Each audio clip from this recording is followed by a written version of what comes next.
I wish that I was the genius that came up with that line, it's not what you know, but who. Because it's not what you know, but who. Let me alter it a little bit. It's not what you know, but who you know and how you know them. A lot of people assume that networking is a business activity. It's not. Networking is a personal activity that has business ramifications.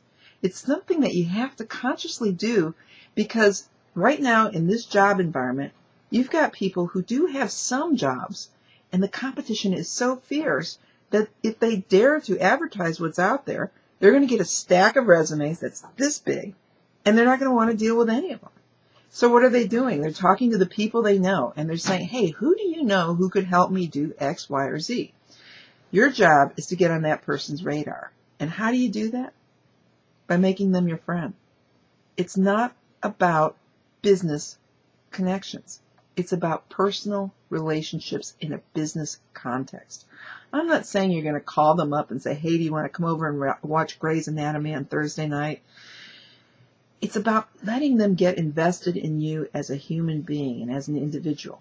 And how you do that, if you don't have the right connections right now, is you go out in search of a little bit of mentoring.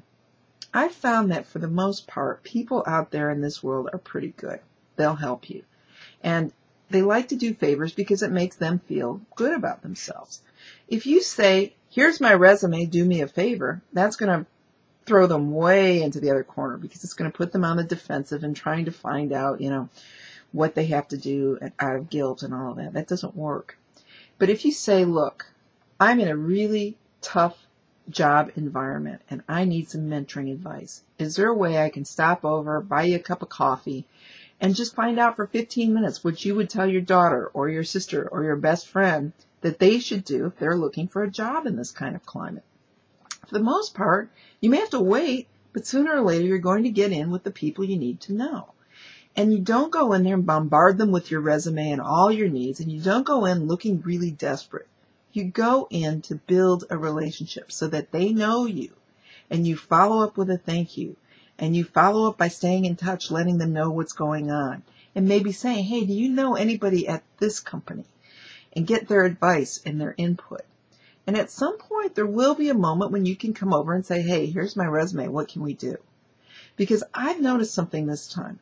It really isn't about me passing your resume to that person. It's about you getting it to them in the right place. And that's tough. Because I have some friends who are really qualified, and they sent me their resume and asked me to get it out to them and for them, and I did. Sent my resume out there, and do you know how many jobs it resulted in? 0. Do you know how many interviews? 0. Now I'm telling people you've got to contact this person directly and use my name, because it's up to you to show them that you need to be in their network. And so that is the challenge. Find the people you know and get the connections you need.